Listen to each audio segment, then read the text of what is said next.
Power star తర్వాత mega power star గారిని అందించారు. వీళ్ళే కాకుండా బన్నీ, సాయి ధరమ్ తేజ్, వరుణ్ తేజ్, ఇలా ఒక తెలుగు సినిమాలో మెగాస్టార్ గారి మహావృక్షాన్ని మనకు అందించారు.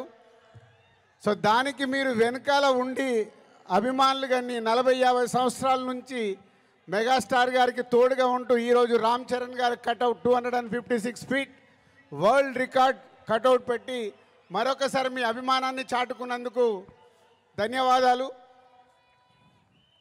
ఇక గేమ్ చేంజర్కి వద్దామా?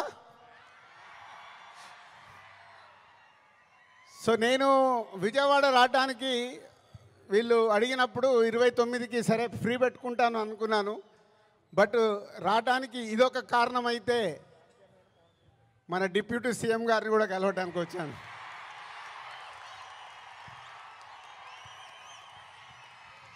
అమెరికాలో ఈవెంట్ చేశాం, గ్రాండ్ సక్సెస్.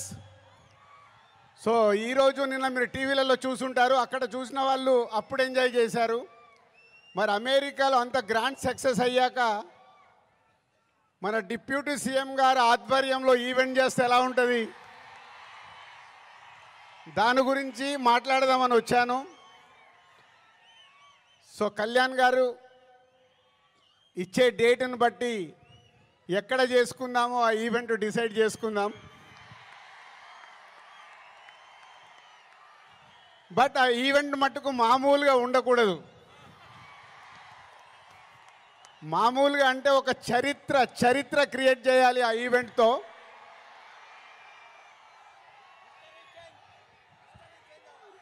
సో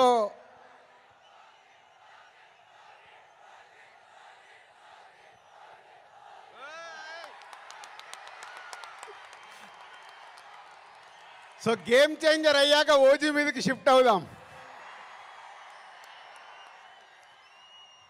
సో ఇందాక నేను విజయవాడకు బయలుదేరినప్పుడు 1 o'clock చిరంజీవి గారికి ఫోన్ చేశాను.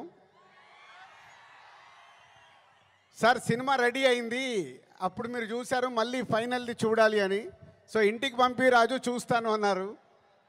సో 2:45కి వారు సినిమా చూడడం మొదలుపెట్టారు. నేను బయలుదేరా, బట్ నా మనసంతా అక్కడే ఉంది, ఏ సీను ఎలా చూస్తున్నారు, ఆయన ఎలా ఎంజాయ్ చేస్తున్నారని.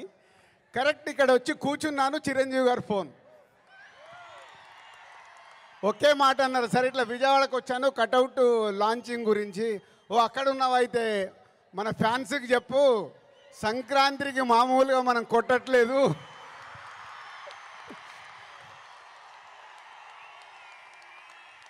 సో సినిమా చూశారు, మళ్ళీ చిరంజీవి గారు చూసి అది ఒకే ఒక మాట చెప్పారు, January 10 డెఫినెట్గా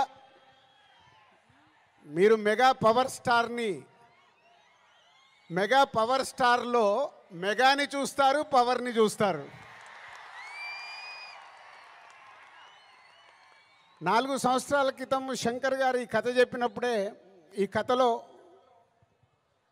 ఏముంది, RRR తర్వాత చరణ్తో సినిమా తీస్తే అభిమానులకు కానీ తెలుగు ప్రేక్షకులకు కానీ, అప్పుడు RRR అప్పుడు నేను ఇంకా పాన్ ఇండియాగా ఆలోచించలేదు, ముందు మన సినిమా ఏంటి అనేది ఆలోచించాను.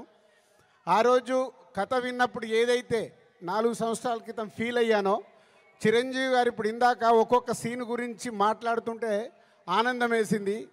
ఎస్, రేపు మెగా పవర్ స్టార్ని మీరు January 10 స్క్రీన్ మీద చూసినప్పుడు తన నట విశ్వరూపం చూస్తారు.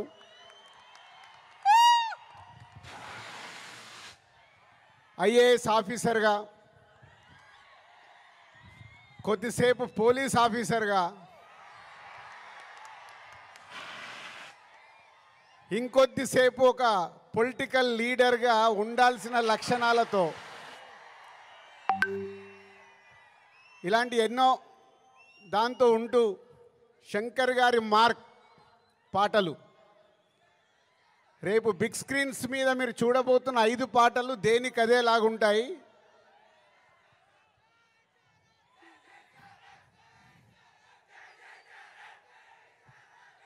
సరిపోలే, అక్కడికి వినిపించాలా. Thank you. సో శంకర్ గారి పాటలు ఒక్కొక్క సాంగ్ని 10 days 12 days షూట్ చేస్తూ ఒక్కొక్క సాంగ్ని తీర్చిదిద్దారు. రేపు అది మనకు స్క్రీన్ మీద ఏ సాంగ్ ఆ సాంగ్ అనే డిఫరెంట్గా ఉంటూ అలరిస్తుంది. సినిమా కూడా లెంత్ విషయంలో శంకర్ గారిని ఒకటి అడిగాను, సార్ మీరు తెలుగు సినిమా తీస్తున్నా అన్నారు, మాకు 2 గంటల 45 నిమిషాల కంటే ఎక్కువ ఉండకూడదు. సో ఎగ్జాక్ట్లీ 2 గంటల 45 నిమిషాల సినిమా అయిన అందంగా మలచి ఫస్ట్ ఈరోజు చిరంజీవి గారికే చూపించాం. సో అలా సినిమా మీకు పరిగెత్తుతూ ఉంటుంది, ఎక్కడ ఆగకుండా ఆ హీరోయిజం, డ్యాన్సులు, ఫైట్లు ఏది కావాలో ప్రేక్షకులకి అది అందిస్తూ అన్ప్రెడిక్టబుల్. సో హీరో విలన్ సీన్స్లో సూర్య గారితో జరిగే సీన్స్ కానీ డైలాగ్స్ కానీ రేపు మీకు థియేటర్లో దద్దరిల్లుతాయి. సో జనవరి 10 ముందు జనవరి 1 ట్రైలర్, కళ్యాణ్ గారు డేట్ ఇస్తే 4th or 5th ఆంధ్రప్రదేశ్లో ఒక మెగా ఈవెంట్, జనవరి 10తో సినిమా. సో న్యూ ఇయర్కు మీరు రెడీగా అండి. సంక్రాంతి పండగ, ఈ పండగ మామూలుగా మనం చేసుకోకూడదు. సో ఒక రేంజ్లో చేసుకుందాం. Thank you very much.